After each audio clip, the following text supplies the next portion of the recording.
પાટણ સહિત જિલ્લામાં સામાજિક પ્રવૃત્તિ આચરતા તત્વોની પોલીસે યાદી તૈયાર કરી છે।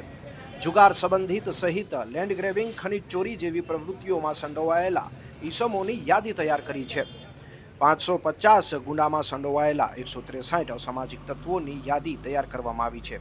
7 વ્યક્તિઓ વિરુદ્ધ પાસાની દરખાસ્ત અને એક સામે તડીપારની દરખાસ્તની કાર્યવાહી કરાઈ છે। પોલીસે 3 દિવસની સ્પેશિયલ ડ્રાઈવ યોજી અસામાજિક તત્વો વિરુદ્ધ કાર્યવાહી કરી। હાલમાં માન્ય ડીજીપી સાહેબ દ્વારા જે ડ્રાઈવ આપવામાં આવી છે, જેમાં 100 કલાકમાં ગુંડા તત્વો, અસામાજિક તત્વોની યાદી તૈયાર કરી અને એમની સામે કાર્યવાહી કરવાની જે આખી ડ્રાઈવ ચાલી રહી છે, એ ડ્રાઈવ અંતર્ગત પાટણ જિલ્લા પોલીસે 163 આરોપીઓની યાદી તૈયાર કરી છે, જે લગભગ 560 ગુનામાં ગુનેગારો છે।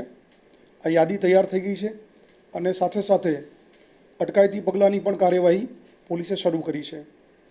આમાં પોલીસે 7 જેટલા પાસા દરખાસ્તો કરી છે અને એક તડીપારની પણ દરખાસ્ત કરી છે।